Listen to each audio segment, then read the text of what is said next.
Hello everyone and welcome to this video. The video explains the six thinking hats theory as put forward by Dr. Edward de Bono. Born in 1933, de Bono was a Maltese physician, psychologist, author, inventor, and consultant.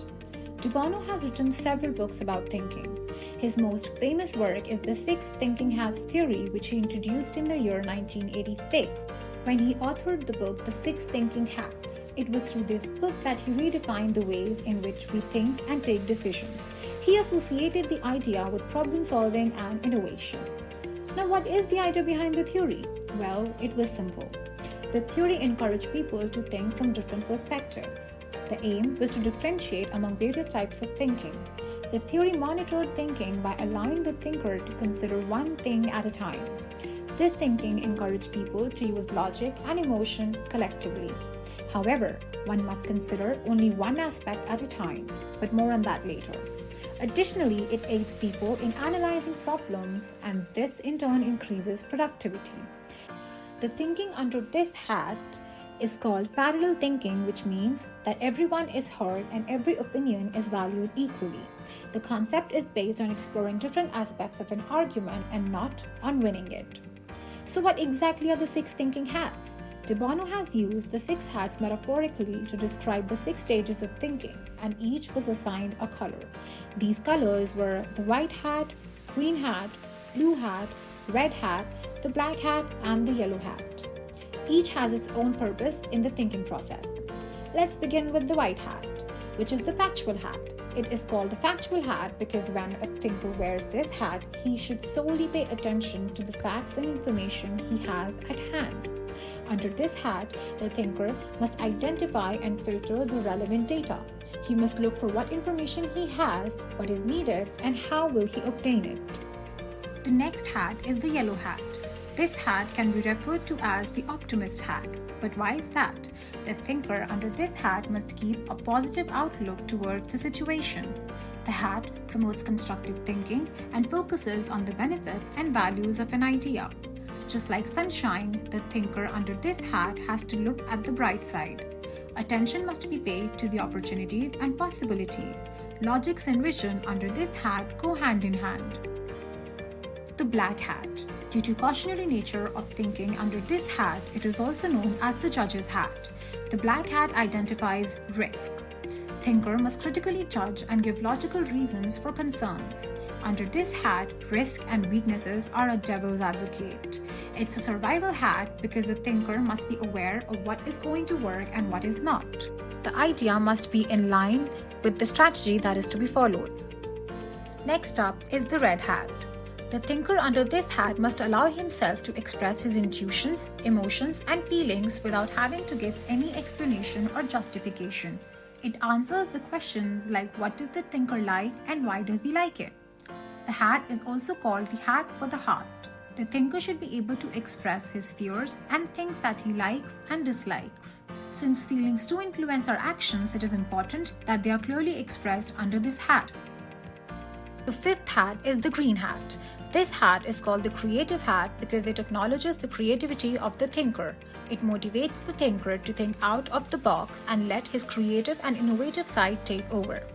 This hat is like a brainstorming session where new ideas and alternatives are welcomed. It looks at new perceptions, possibilities, and concepts to improve and enhance the decision. Here, the thinker is encouraged to go beyond the existing information and bring something new to the table. The last hat is the blue hat. This hat is the guiding, managing, and controlling hat. The role of this hat is similar to a conductor who must decide the sequence. The person has to structure the discussion under this hat. The blue hat sets agenda, focus, and sequence of the argument. It also ensures that the guidelines are observed and asks for summaries, conclusions, decisions, and plans action. De Bono has not mentioned any universal sequence of wearing the hats. The blue hat is usually worn at the start as well as the end.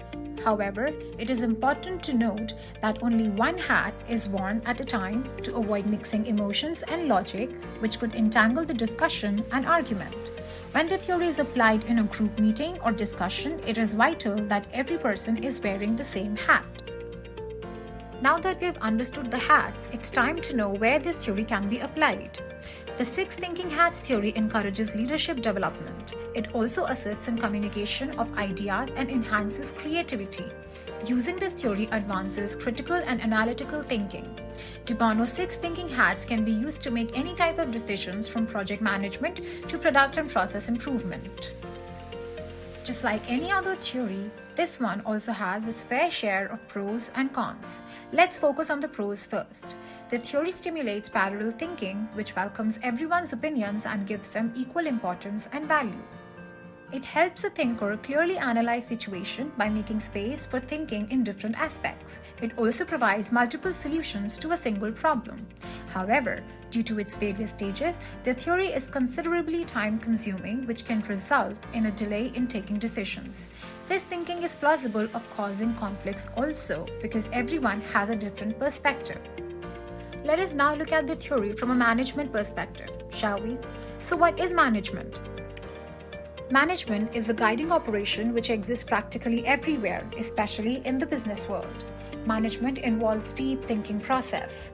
It is under management that the dysfunctional processes are identified to increase efficiency. Simply put, management is a group of individuals working together towards a common goal and striving to achieve desired objectives. De Bono's hats have a great significance and relevance in management. Since management is a dynamic and complex function, it involves complex decision making. The theory simplifies thinking, making it relatively easier to take decisions. Management is not a one-person task. It certainly involves multiple thinking minds. Hence, it is through this method that a decision or a plan can be viewed from different perspectives. Using the six hats in management ensures that thinking has been done with clarity and thinkers were not hasty. Otherwise, there can be severe consequences. The six hats are crucial to management in this respect. But is the six thinking hats theory useful in the long term? It certainly is. This theory is extremely helpful in shaping our thinking process. Since everything we do depends on our thinking, it must be shaped the right way. It teaches us to do teamwork and collaborative problem solving, as it can empower diverse groups of people to work together with a common perspective in mind. Group participation helps us become good team players and improve the quality of our decision making.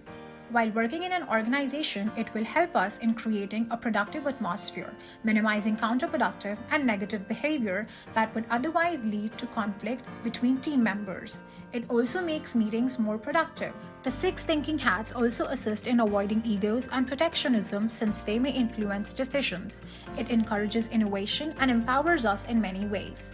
The theory improves our problem-solving capability, helping us evaluate problems for proper root cause analysis. The theory has changed the traditional ways of thinking by being highly inclusive. It has improved the quality of decision and has ensured that everyone is heard respectfully and patiently using both their minds and hearts. There you go. This was the six thinking hats theory given by Edward de Bono. Thank you.